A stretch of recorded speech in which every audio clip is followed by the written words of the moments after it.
Broadcasting from the business capital of the world, this is the Podcast Business News Network.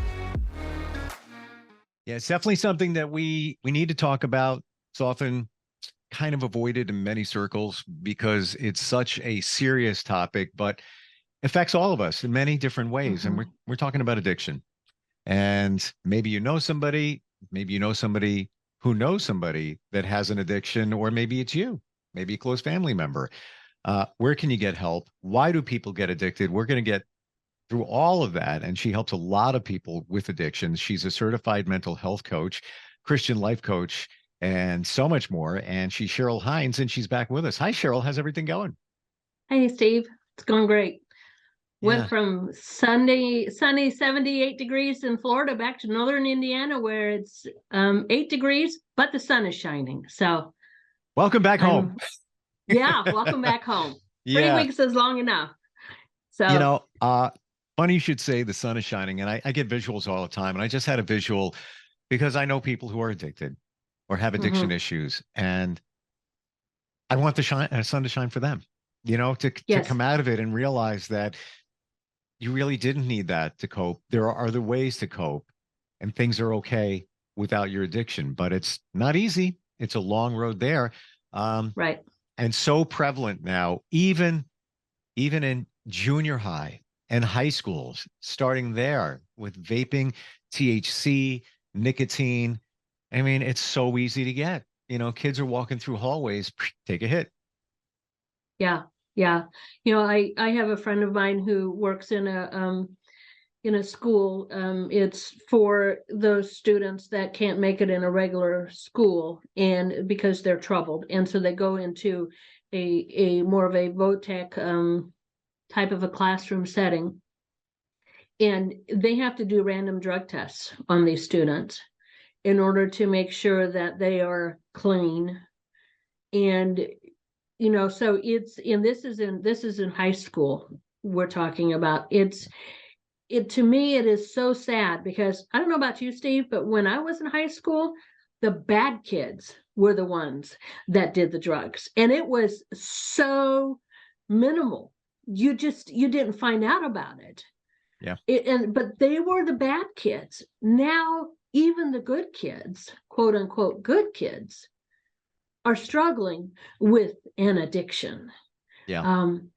And some of it might have started out so innocent. They might have been invited to a party and not realizing that this drug was going to be there. And before they knew it, they were hooked on something that they didn't ever think about doing. So it's so sad for me. And this is why I wanted to talk about this again, because I know the last time we had talked about a lot of statistics about the drugs and about, the addiction aspects of it. But I would like to talk about the heart of the addiction. True story. Yesterday, I reached out to another coach through PCCI, the Professional Christian Coaching Institute, which is where I took my coaching classes for life coaching. And I reached out to another coach, and she was telling me how she herself had a real struggle. And I'm allowed to share this story, just not her name. Mm-hmm. How she herself had a real struggle with food addiction, to the point where the doctor wanted her to be on shots because of her being such a high diabetic. And she figured out why she had the addiction. She figured out what she needed to do. She herself got a coach.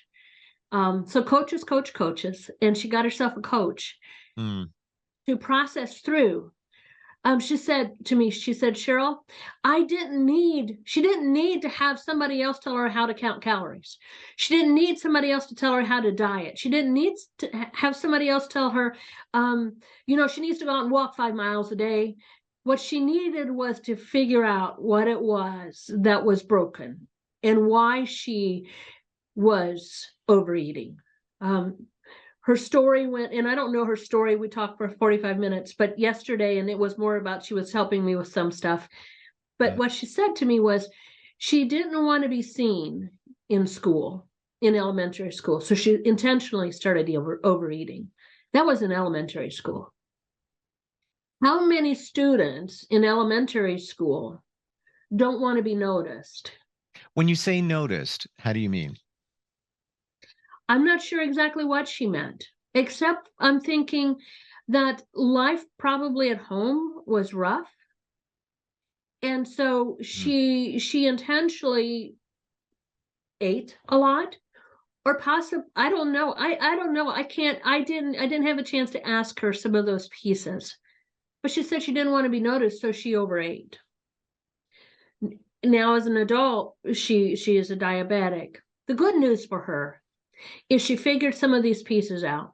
She's lost a lot of weight and is down to 1 point away from no longer being called a diabetic. Wow. She went from 12 points down to 6 points. 5 points is considered no longer a diabetic, I guess. So because she did that next right thing, and because she looked at herself and she said, no, I am not going to take insulin shots. No, I want to figure out why I'm doing this.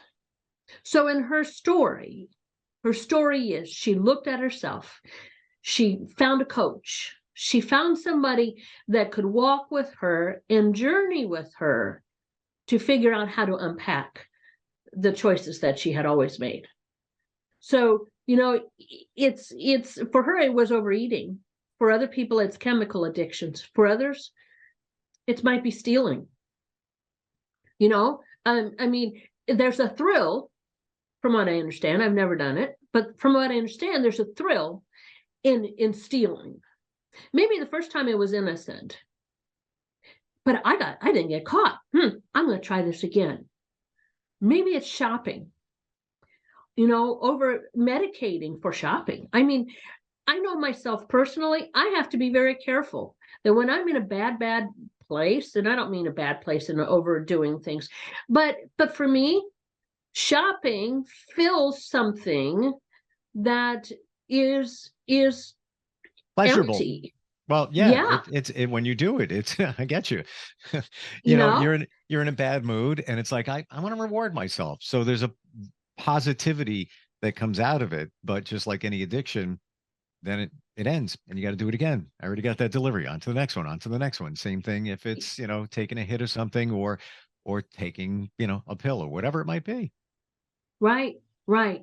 So it's so much deeper. I mean, when we talk about addiction, for me right now, one of the things that doing is I'm working very closely with several different women who have come from a 1-year program for addictions. Matter of fact, we actually have a young gal that's living with us currently who has come from that place.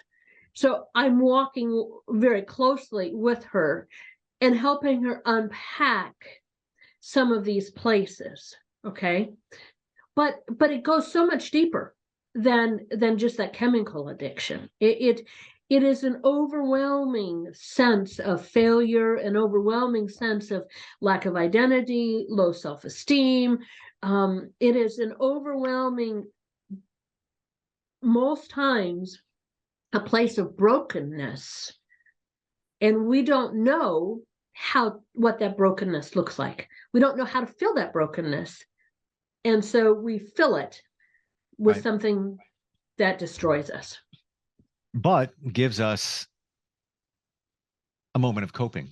It could start Yes. from everything you mentioned, which, in my view of things, it's many times that is where the addiction begins. That something's wrong. You have no self-esteem. You feel helpless. It just life sucks. How did it Yeah. get that way? Many different reasons for it. Could Right. be broken relationships, could be stuff that came from your childhood that, Right. is embedded in your subconscious and you haven't unpacked that and figured that out. And you just, you gravitated toward, like you said, somebody gave you something at a party or a friend, and then it's like, wow, I feel good. I'm gonna do it tomorrow night. Nah, I'm gonna do it the night after that too. And then it just, Hmm. and then the ball starts rolling down the hill, the snowball. Right. Right, right. And what happens when we have I have snow outside currently. So what happens when you make a snowball? It starts out just as maybe the size of a fist, but you start rolling it, Yeah. and it gets bigger and bigger and bigger and bigger and bigger to the point where you make a snowman. Okay. But what is that snowman? And if you want to use a literal analogy, what is that snowman that has gotten so big in our lives, that has grown to this massive thing of, my life is out of control now. My life is broken. I have a friend of mine who had a shopping addiction, and she had an amazing job. That shopping addiction took her to stealing from the company she was working for. You know, she ended up not having to do time incarceration, but because she got favor, but she had lots of money to repay. And she turned her life around. You know, she got involved in Celebrate Recovery. She got involved in figuring out why she was and why she made the choices she made. So the addiction is not just that small piece. It's this huge piece of, yeah, it makes me feel good. And then it snowballs. And pretty soon it's so big that we don't know what to do with it. The good news is, Steve, that when we recognize it, we can start chiseling away. The first thing is to get sobriety. You know, that's the first step. The young lady that is living with us has 30 days of sobriety currently. She you know, but taking that first step sometimes is the hardest step, because you're finally stepping out of the denial. You're stepping out of the fact that says, I can no longer do this on my own. I need help. I need to focus on me, and I need help. I need to surround myself with people who get addiction, who get me, who are safe, and who are going to tell me the truth from a lie. That's where it starts. But that's just the beginning of it. Then the next piece is starting to unravel. I'm sure I've used this analogy before, but it's like an onion. An onion has multiple layers to it. Some of them are really, really fine, like a really skin, you know, fine, but then some of them are thicker. So like the onion, that fine layer is that first stepping out of that denial and saying, I need help. And then it's starting unpeeling and going deeper and deeper to some of the roots that are causing us to continue to stumble. Rick Warren has, and so much of it is our thoughts. Rick Warren has this quote, and I know I've shared this before, but it's this: thoughts determine the way we feel. The way we feel determines the way we act. So when we say to ourselves, I will never conquer this addiction, you're right, you won't. You won't. You won't. No. But if you say to yourself, today is a new day. Today, I'm going to start with my thoughts. Today, for 2 hours, I'm going to conquer my addiction. And then it's 4 hours, and then it's 6 hours, and then it's 30 days. My husband has 16 years of sobriety. 16 years. He has an incredible story of God's grace and God's favor. But it took Darren the willpower, the idea, the initiative, the understanding that he can't do it on his own, and he needed help. So it's that thought, that first thought that says, I need help. I can't do this on my own anymore. And then doing the work. See, sometimes as an addict, we expect everybody else to do the work for us. But I can't do the work for the young lady that's living in our home. She has to do the work herself. I can come alongside her. I can help her think differently. I can help her with ideas. I can help guide her, but she has to make the choice to stay sober. Well, She has to make the choice to take that next right step. She does. just like So whoever enabled her to get whatever she's on, and that's for anybody, you're enabling her to get off of it, but you can't stop her from doing it. And whoever sold it to her, supplied it to her, they just handed it to her. She got it, bought it, whatever it might be. But there is support on both sides. But she made that decision herself to use. She needs to make that decision herself to not use and to get clean. Right. How do you, I So want to find out, Cheryl, like we're talking Okay. about why people use different substances or have addictions, whatever that addiction may be. How do you get to the root of it? How do you find out? And we talk about peeling those layers back. Is there a method to that, or is it just continually working with people and helping them realize what got them to that point? yes to both. It's continuously just unwrapping and unpeeling. It's asking lots of questions. You know, as a coach, one of the things that I've learned is how to be intuitive in my listening. And then at that point, they say something to me, and I say, well, what about that? Let's talk about that. And so that's unraveling a little bit more of that onion. And eventually we'll get to the root of the story. Okay, we'll get to that root. You never can start by just immediately attacking that situation, because that's not going to work.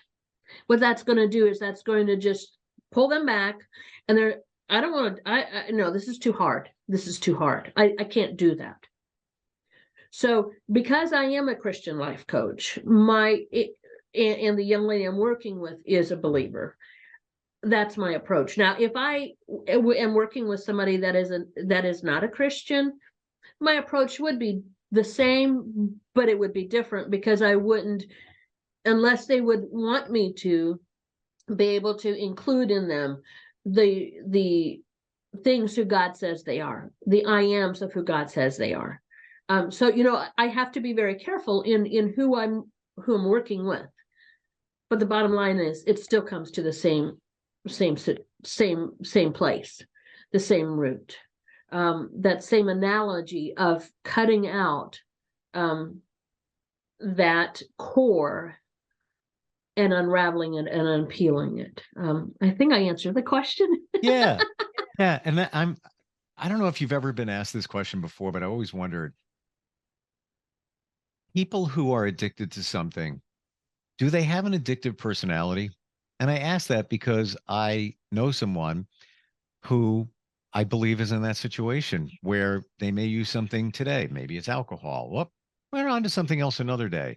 Or if they're in a relationship and they're just, they're addicted to that person. They can't get enough of that person. Is that typical for people that have addictions, or that, that's kind of a one-off every once in a while with the addictive personality?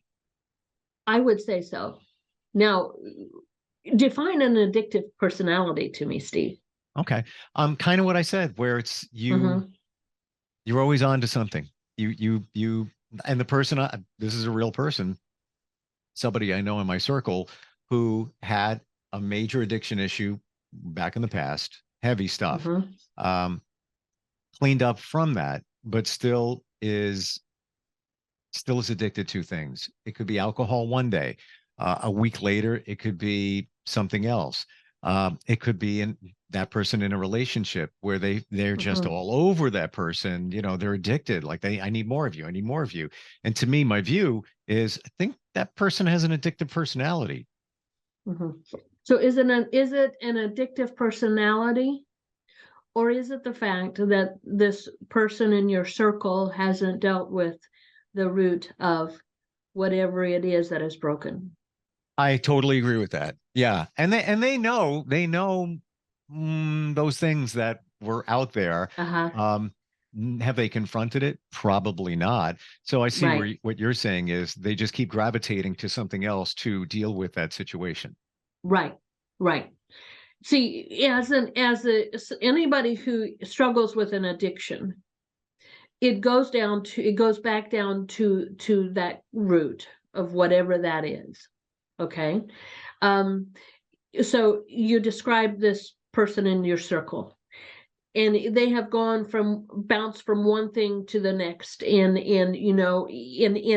so my take on that would be, from what you've described, I don't know this individual, never met her, don't know their name, male, female, don't know any of that, but my take on that would be that somewhere in the past there was something that has triggered the feeling that they need to have control over something, Mm, or the feeling that life has been out of control, and so this is what they one thing that they think they can control, when in reality it's it controlling controls them. them. Yeah. And it's Yes. funny, Cheryl, my mind was thinking of the word trigger and you said it. And this person does have multiple triggers. I've witnessed it. I've seen different Uh-huh. situations and they get triggered Right. for different reasons, and they may be connected loosely, but they are very separate situations that trigger them. Hmm. And yeah, it's so I think that if we talk about what's called an addictive personality, it just goes right back to why they started in the first place. It does. It Mm, does, unfortunately. It does. Now, not everybody, like I said, that chooses or that is an alcoholic. I mean, nobody decides that one day they wake up they're going to be addicted to something. Nobody does that, and not necessarily everybody that. Let's use pain pills. Okay, I mean, somebody might have been an attorney. I'm just using hypotheticals here. But let's say they were an attorney, and they had a very successful career, and they had their own practice. They were very, very successful. They were in a car accident that had nothing on their part. Okay, they were in a car accident, and they were introduced to pain meds that were opiates. Okay, now those opiates, they started depending on those opiates, and those opiates started controlling their life. They lost their practice, they lost everything, because they allowed the opiate to control their life. They then in turn became an addict because of an innocent thing that they were introduced to. mm. But again, and so I don't know that there would have been a root in that. But what happens then is, then there's shame, and there's fear, and then there's guilt, and all of these emotions that play part of the overwhelming fact that I'm addicted to this, and I'm afraid to go tell somebody because of what they're going to think. I'm afraid to go tell them because I have shame now, because I've allowed this opiate to become my addiction. And so then they hide it. And then when they hide it, they take more because of fear, shame, and guilt. Well, And then fear. interesting what you just said. Look what's happening there, Cheryl. They have shame, lack of confidence, all those things could have brought them to that point of addiction. Now they're not telling anybody because they're afraid of feeling the same exact way from other people, Mhm. judging them for what they're doing at that point. So it just compounds the challenges, and they don't get the help that they know they need. Right. No, Right. Yeah. That snowball effect, that snowball exactly. analogy again, of just, it starts out innocent, Yeah, possibly, and yeah. it becomes this huge snowball, and it keeps on perpetuating forward.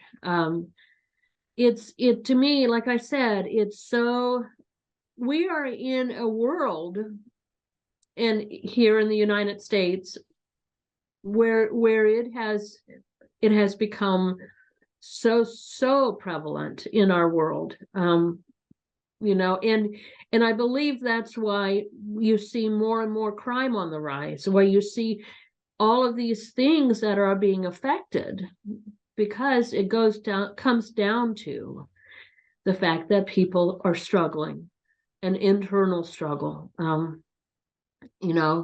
When you see it go down to the high school level, and I'm open-minded about a lot of stuff. I don't do politics. I'm not going there. Not what I'm about. Don't want to deal. But Yeah, me neither. when it trickles down to kids in high school and they can easily for $15 get a vape, and it's, high percentage of THC, and it's ruining their academic life, we have a problem here. This is We not. do. And then you have a developing mind of somebody who is 12, 13, 14, 15. Then you add to that, let's say they had some challenges anyway, and now they're on an antidepressant, and now they're hitting THC and nicotine and all of those.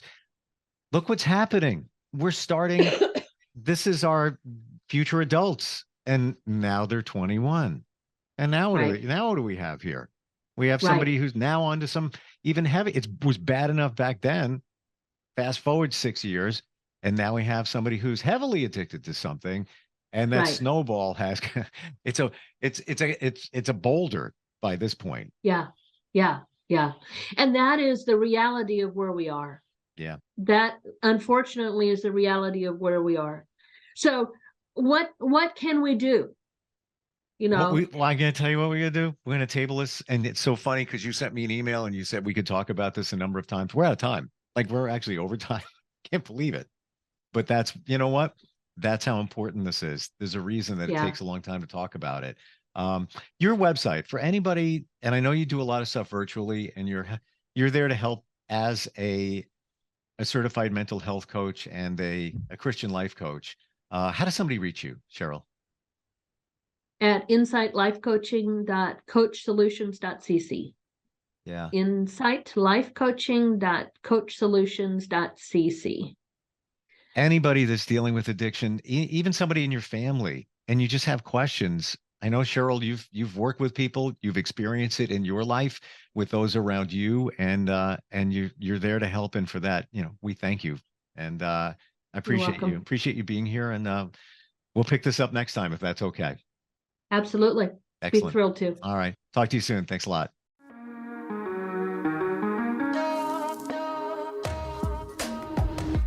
Broadcasting from the business capital of the world, this is the Podcast Business News Network.